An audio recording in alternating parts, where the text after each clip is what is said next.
ಅಮೇಟಿಯಾ ಥಿಯೇಟ್ರ್ನಲ್ಲಿ ನೀವು ಖುಷಿಗೆ ಮಾಡ್ಬೋದು.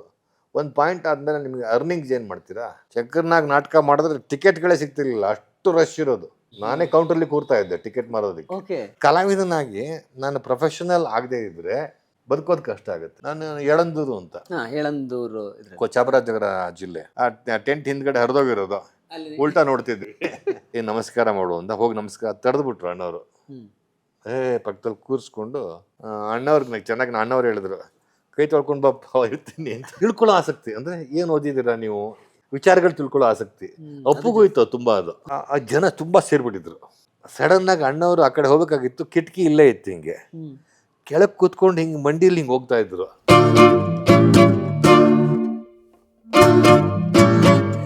ನಿಮ್ಗೆ ಆಯ್ಕೆ ಅಂತ ಬಂದ್ರೆ ರಂಗಭೂಮಿ, ಕಿರುತೆರೆ ಅಥವಾ ಸಿನಿಮಾ ಅಂತ ಬಂದಾಗ ನಿಮ್ಮ ಫಸ್ಟ್ ಪ್ರಿಯಾರಿಟಿ ಯಾವ್ದು ಅಂತ ಅನ್ಕೊಳ್ತೀರಿ ನಿಮ್ಗೆ? ಅಲ್ಲ, ಪ್ರಯಾರಿಟಿ ಅಂತ ಆಗೋದಿಲ್ಲ. ಈಗ ನೋಡಿ, ರಂಗಭೂಮಿಲಿ ಇದ್ದಾಗ ರಂಗಭೂಮಿ ಪ್ರಯಾರಿಟಿ, ಸಿನಿಮಾಗೆ ಬಂದಾಗ ಸಿನಿಮಾ ಪ್ರಯಾರಿಟಿ. ರಂಗಭೂಮಿ ಏನಾಯ್ತು ಅಂತಂದ್ರೆ, ರಂಗಭೂಮಿ ಈಗ ನೋಡಿ ಬೇರೆ ದೇಶಗಳಲ್ಲಿ ಥಿಯೇಟ್ರಿನಲ್ಲೇ ಭಾಳ ಅದ್ಭುತವಾದ, ಈಗ ಇಂಗ್ಲೆಂಡಲ್ಲಿ ಬ್ರಾಡ್ವೇ ಶೋಗಳು ನಾಟಕ ಮಾಡ್ತಾರೆ, ಟಿಕೆಟ್ಗಳೇ ಸಿಗಲ್ಲ. 200 ಪೌಂಡು 150 ಪೌಂಡು ಆ ಥರ 10,000 12,000 ರೂಪಾಯಿ ಟಿಕೆಟ್ಗಳು ತೊಗೋಬೇಕು ನೀವು. ಸೊ ನಮ್ಮಲ್ಲಿ ಆ ಥರ ಪ್ರೊಫೆಷನಲಿಸಮ್ ಬರಲಿಲ್ಲ. ಅಮೇಟಿಯಾ ಥಿಯೇಟ್ರೇ ಮಾಡ್ಕೊಂಡಿದ್ದವರು. ಅಮೇಟಿಯಾ ಥಿಯೇಟ್ರ್ನಲ್ಲಿ ನೀವು ಖುಷಿಗೆ ಮಾಡ್ಬೋದು. ಒಂದು ಪಾಯಿಂಟ್ ಆದಮೇಲೆ ನಿಮಗೆ ಅರ್ನಿಂಗ್ಸ್ ಏನು ಮಾಡ್ತೀರಾ? ನೀವು ರಂಗಭೂಮಿ ನಡ್ಕೊಂಡು ಜೀವನ ಮಾಡೋಕ್ಕೆ ಸಾಧ್ಯನೇ ಇಲ್ಲ. ಸೊ ಹಾಗಾಗಿ ಜೊತೆಗೆ ರಂಗಭೂಮಿ ತುಂಬ ಸೀಮಿತ. ಅಂದರೆ ರಂಗಭೂಮಿ ನನಗೆ ತುಂಬ ಪ್ರಿಯವಾದ ಜಾಗ, ಆದರೆ ರಂಗಭೂಮಿ ಆಡಿಯನ್ಸ್ ಕೂಡ ತುಂಬ ಸೀಮಿತವಾಗಿರ್ತಾರೆ. ಸಿನಿಮಾಗೆ ಬಂದಾಗ ಆ ರೇಖೆ ಇರೋದಿಲ್ಲ, ಕ್ಯಾನ್ವಾಸ್ ತುಂಬ ದೊಡ್ಡದಾಗಿರುತ್ತೆ. ಸೊ ಸಿನಿಮಾಗೆ ಬಂದ್ಮೇಲೆ ಜೊತೆಗೆ ಅಲ್ಲಿ ದುಡ್ಡಿರುತ್ತೆ ಸಿನಿಮಾದಲ್ಲಿ, ಜೀವನ ಮಾಡ್ಬೋದು. ಅದು ಬಹಳ ಮುಖ್ಯ ಆಗುತ್ತೆ. Commercial aspect ನೋಡ್ಲೇಬೇಕಲ್ವಾ? ಆತ್ಮತೃಪ್ತಿಗೆ ಮಾಡೋದು ಬೇರೆ, ಬದುಕೋದಕ್ಕೆ ಮಾಡೋದು ಬೇರೆ ಅಲ್ವಾ? ಎರಡೂ ಬೇಕು. ನಿಜ. ಸಾಂಗ್ ನೋಡಿದ್ರೆ ನೀವು ಹೇಳ್ದಂಗೆ ಶಂಕರ್ನಾಗ್ ಅವ್ರು ಆಕ್ಚುಲಿ ಅದನ್ನ ಎರಡನ್ನೂ ಬಹಳ ಚೆನ್ನಾಗಿ ಬ್ಯೂಟಿಫುಲ್ ಆಗಿ, ಬಿಕಾಸ್ ಸಿನಿಮಾದಲ್ಲೂ ತುಂಬಾ ಬಿಸಿ ಆಗಿದ್ರು, ರಂಗಭೂಮಿನೂ ಬಿಡ್ಲಿಲ್ಲ. ಎರಡನ್ನೂ ತುಂಬಾ ಅದ್ಭುತವಾಗಿ ಬ್ಯಾಲೆನ್ಸ್ ಬಹಳ ಅಪರೂಪ ಅಲ್ಲ ಸರ್? ಸಿನಿಮಾದಲ್ಲಿ ದೊಡ್ಡ ಹೆಸರು ಮಾಡಿದ್ರಿಂದ ರಂಗಭೂಮಿನಲ್ಲೂ ಈಗ ಅವ್ರು ನಾಟಕ ಮಾಡಿದ್ರೆ ಟಿಕೆಟ್ಗಳೇ ಸಿಗ್ತಾ ಇರಲಿಲ್ಲ. ಶಂಕರ್ನಾಗ್ ನಾಟಕ ಮಾಡಿದ್ರೆ ಟಿಕೆಟ್ಗಳೇ ಸಿಗ್ತಿರ್ಲಿಲ್ಲ, ಅಷ್ಟು ರಶ್ ಇರೋದು. ನಾನೇ ಕೌಂಟರ್ಲಿ ಕೂರ್ತಾ ಇದ್ದೆ ಟಿಕೆಟ್ ಮಾರೋದಕ್ಕೆ, ಅಷ್ಟು ಕ್ರೌಡ್ ಬರೋದು. ಯಾಕಂದ್ರೆ ಅನಂತ್ನಾಗೂ ಮಾಡೋರು, ಶಂಕರ್ನಾಗೂ ಮಾಡೋರು, ಇಬ್ರು stars. So that was a huge advantage to ನಾಟಕ. ನಾವು ಮಾಡಿದ್ರೆ ಯಾರು ನೋಡ್ತಾರೆ? ನಮ್ಮ ರಂಗಭೂಮಿಯವರೇ. ಅದೇ ನಮ್ಗೆ ಒಂದಿಷ್ಟು ಆಡಿಯನ್ಸ್. ಬಟ್ ರಂಗಭೂಮಿ ಯಾವತ್ತಿದ್ರು, ಈಗ ನೋಡಿ ರಂಗಶಂಕರದಲ್ಲಿ ಯಾವಾಗಲೂ ತುಂಬಿರುತ್ತೆ ನಾಟಕ, ಯಾವ ಶೋ ಆದರೂ ಹೌಸ್ಫುಲ್ ಇರುತ್ತೆ, ಟಿಕೆಟೇ ಸಿಗಲ್ಲ. ಅದು ಭಾಳ ಒಳ್ಳೆಯ ಸೈನ್ ಅದು. ಬಟ್ ಕಲಾವಿದನಾಗಿ ನಾನು ಪ್ರೊಫೆಷನಲ್ ಆಗದೆ ಇದ್ದರೆ ಬದುಕೋದು ಕಷ್ಟ ಆಗುತ್ತೆ. ನಾಟಕದಲ್ಲಿ ನಾನು ದುಡ್ಡು ಮಾಡಿಕೊಂಡು ನಾನು ನಾಟಕದಲ್ಲೇ ಬದುಕಬಲ್ಲ ಅಂದ್ರೆ ಬೇರೆ ವಿಚಾರ. ಈಗ ರಂಗಾಯಣ ರಘುವರು ರಂಗಾಯಣದಲ್ಲಿ ಇದ್ರು, ಸಿನಿಮಾಗೆ ಯಾಕೆ ಬಂದು? ಅದು ಪ್ರೊಫೆಷನಲ್ ಥಿಯೇಟರ್ ತಾನೆ, ಸಾಗಲ್ಲ. ರೀಚಬಿಲಿಟಿ ಒಂದು ಫೈನಾನ್ಷಿಯಲ್ ಆಸ್ಪೆಕ್ಟ್ಸ್ ಎಲ್ಲ ಒಂದು ಕಡೆ ನಮಗೆ ಅನ್ಕೊಂಡಿದ್ದು ಸಿಗಲ್ಲ ಅಲ್ಲೆಲ್ಲ. ನಿಜ.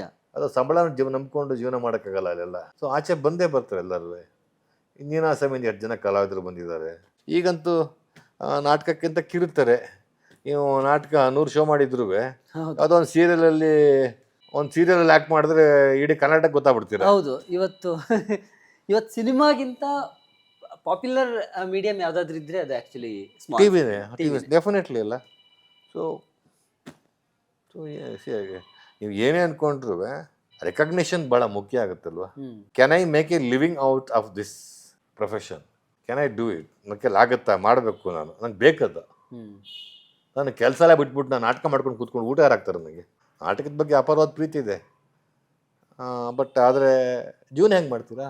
ಗೊತ್ತಿಲ್ಲ. ಆಟೋಮೆಟಿಕಲಿ ವೈಡರ್ ಆಡಿಯನ್ಸು, ಪಾಪ್ಯುಲಾರಿಟಿ, ದುಡ್ಡು, ರೆಕಗ್ನಿಷನ್ನು ಎಲ್ಲವೂ ಸಿಗುತ್ತಲ್ಲ.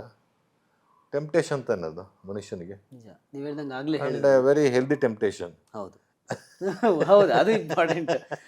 ಆಮೇಲೆ ನೀವು ಆಗಲೇ ಹೇಳಿದ್ರಿ ಅಲ್ಲ, ನಶೆ ಅಂತ. ಆ ಪಾಪ್ಯುಲಾರಿಟಿ ಅನ್ನೋ ಒಂದು ರೇಸಿಗೆ ಬಂದುಬಿಟ್ರೆ ಅಲ್ಲಿಂದ ಹೊರಗೆ ಹೋಗೋ ಚಾನ್ಸಸ್ ಕಮ್ಮಿ, ತುಂಬಾ ಕಡಿಮೆ. ನಾನು ಬಹಳ ಜನರನ್ನು ಮಾತಾಡ್ಸಿದ್ದೀನಿ, ಎಷ್ಟೊಂದು ಜನರ.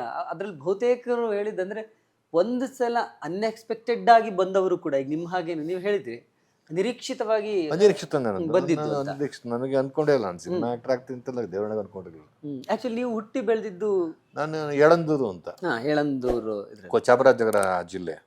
ಬಟ್ ಅಲ್ಲಿ ಸಿನಿಮಾ ವಾತಾವರಣ ಏನು ಇರಲಿಲ್ಲ ಸ್ಟೆಂಟ್ ಇರೋದು ಅಷ್ಟೇ, ಸಿನಿಮಾ ನೋಡೋದು ಅಷ್ಟೇ. ರಾಜ್ಕುಮಾರ್ ಅವ್ರ ಸಿನಿಮಾ ಬರೋದು ನೋಡ್ತಾ ಇದ್ವಿ, ಕನ್ನಡ ಸಿನಿಮಾ ಅವಾಗೆಲ್ಲ ಅದೇ ಅಣ್ಣವ್ರ ಸಿನಿಮಾ ಟೆಂಟಲ್ಲಿ, ಇಲ್ಲ ತಮಿಳ್ ಸಿನಿಮಾಗಳು ಬರೋದು MGRದು. ಹೌದಾ? ಕರೆಕ್ಟ್. ಆ ಕಡೆ ಎಲ್ಲ ಬರ್ತಲ್ಲ, ಚಾಮರಾಜನಗರ ಕಡೆ ಎಲ್ಲ ಬರ್ತಲ್ಲ, ಯಾವ ಸಿನಿಮಾ ನೋಡಿದ್ರು ಬಂದು ನೋಡ್ತಾರೆ. ದುಡ್ಡಿಲ್ಲ ಅಂದ್ರೆ ಟೆಂಟ್ ಹಿಂದ್ಗಡೆ ಹರಿದೋಗಿರೋದು, ಉಲ್ಟಾ ನೋಡ್ತಿದ್ವಿ. ಆ ಕಡೆ ಈ ಕಡೆ ಕಾಣೋದು, ಸೊ ಹರಿದೋಗಿರೋದಲ್ಲ ಹಿಂದ್ಗಡೆ, ಹರಿದೋಗಿರೋದು ನೋಡ್ತಾ ಕೂತಿರೋದು, ಆ ಥರ ಅಷ್ಟೇ ಬೇರೆ ಏನಿಲ್ಲ. ಸಿನಿಮಾ ರಂಗಭೂಮಿ ಏನು ಟಚ್ಚೇ ಇಲ್ಲ. ಅವಾಗ ನಾನು ಮಿಡ್ಲ್ ಸ್ಕೂಲ್ಗೆ ಬಿಟ್ಬಿಟ್ಟೆ, ನನ್ನಲ್ಲಿ ಬಿಟ್ಬಿಟ್ಟಿನಿ. ಮೈಸೂರು. ನಾನು ಓದಿದ್ದು ಪೂರ್ತಿ ಮೈಸೂರು, ನನ್ನ ಎಜುಕೇಶನ್ ಪೂರ್ತಿ ಮೈಸೂರೇ. ಹೌದು, ನನ್ನ ಸ್ಕೂಲಿಂದ ಮಾನಸ ಗಂಗೋತ್ರಿವರೆಗೂ ಓದೋವರೆಗೂ ನಾನು ಪೂರ್ತಿ ಮೈಸೂರೇ ಊರು ನಂದು. ಮೈಸೂರೇ ಊರು. ಸರ್, ನಿಮಗೆ ಆರಂಭದಲ್ಲೇ ನೀವು ಹೇಳಿದ್ರಿ ಅಂದರೆ ಟೆಂಟಲ್ಲಿ ಅಣ್ಣವ್ರ ಸಿನಿಮಾಗಳು ನೋಡ್ತಿದ್ರಿ ಅಂತ.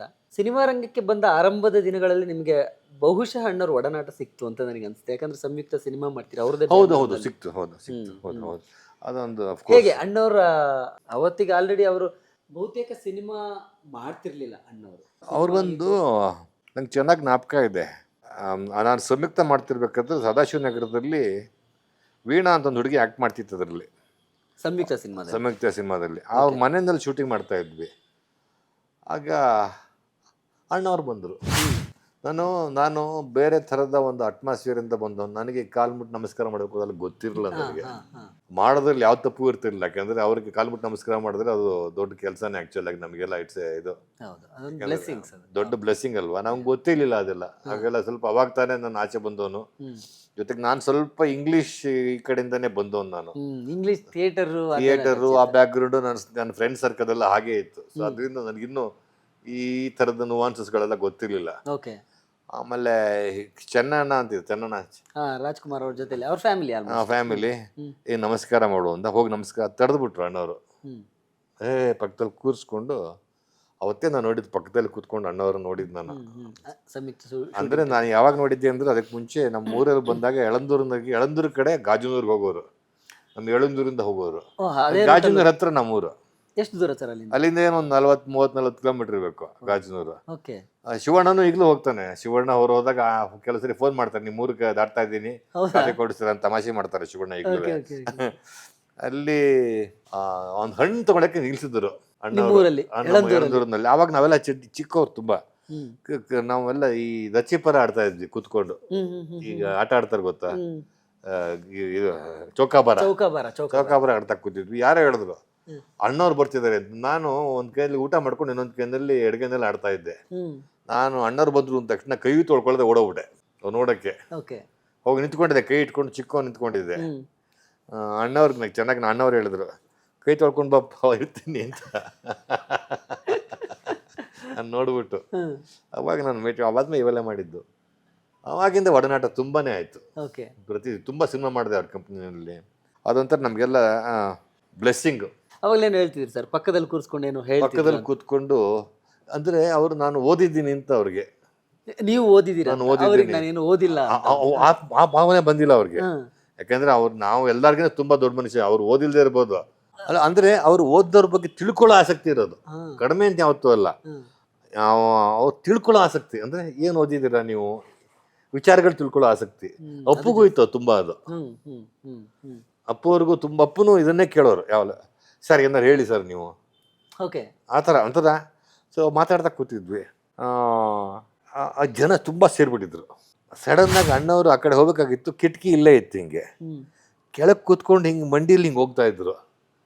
ನಾನು ಸಾರ್ ಅಂತಂದೆ, ಎದ್ದು ಬಿಟ್ರೆ ಜನ ನೋಡ್ತಾರೆ ಅಂತ. ಅಂದರೆ ಆಮೇಲೆ ಕೈಂಡ್ ಆಫ್ ಸಿಂಪ್ಲಿಸಿಟಿ ನೋಡಿ ಅಲ್ವಾ, ಅಮೇಝಿಂಗ್ ಅದು. ನಾನು ಆಮೇಲೆ ನೆಕ್ಸ್ಟ್ ಡೇ ಬಂದಾಗ ಫಸ್ಟ್ ಕಾಲ್ಬಿಟ್ಟು ನಮಸ್ಕಾರ ಮಾಡಿದೆ. ಅಂದರೆ ಒಳಗಡೆಯಿಂದ ಬಂದ್ಬಿಡ್ತು, ಸಹಜವಾಗಿ ಬಂದ್ಬಿಡ್ತು. ಆಮೇಲೆ ಯಾವಾಗ ಕಂಡ್ರು ಆಮೇಲೆ ತುಂಬ ಒಡನಾಟ. ಎಲ್ಲ ಸಿನಿಮಾದಲ್ಲೂ ಸುಮಾರು ಸಿನಿಮಾ ಮಾಡ್ಬಿಟ್ಟಲ್ಲ, ವಜ್ರೇಶ್ವರಿಗೆ ಸುಮಾರು ಸಿನಿಮಾನ ಮಾಡಿದೆ. ಸೊ ತುಂಬ ಒಡನಾಟ. ನಮಗೆಲ್ಲ ಪುಣ್ಯ ಅವ್ರ ಒಡನಾಟ ಸಿಕ್ಕಿದ್ದು ಅಷ್ಟೇ, ಎಲ್ಲರಿಗೂ ಸಿಗಲ್ಲ ಆಪರ್ಚುನಿಟಿ. ನಮಸ್ಕಾರ. ಡೈಲಿ ಮಾಧ್ಯಮ, ಇನ್ಫಾರ್ಮೇಷನ್ ಮತ್ತು ಎಂಟರ್ಟೈನ್ಮೆಂಟ್ ಎರಡನ್ನೂ ಸೇರಿ ಇನ್ಫೋಟೈನ್ಮೆಂಟ್ ಎರಡನ್ನೂ ಕೊಡ್ತಕ್ಕಂಥ ಒಂದು ಮಾಧ್ಯಮ ಇದು ತುಂಬ ಭಾಳ ಒಳ್ಳೆ ಒಂದು ಚಾನಲ್ ಇದು. ನನಗೆ ಈಗ ತಾನೇ ಇಂಟರ್ವ್ಯೂ ಮಾಡಿದ್ರು, ಭಾಳ ದಿನಗಳಾದಮೇಲೆ ತುಂಬ ತೃಪ್ತಿ ಕೊಂಡಂಥ ಇಂಟರ್ವ್ಯೂ ಇದು. ದಯವಿಟ್ಟು ಈ ಚಾನಲ್ಗೆ ಸಬ್ಸ್ಕ್ರೈಬ್ ಮಾಡಿ, ದಯವಿಟ್ಟು ಈ ಚಾನಲನ್ನು ನೋಡಿ ಅಂತ ಕೇಳ್ಕೊಳ್ತೀನಿ. ನಮಸ್ಕಾರ.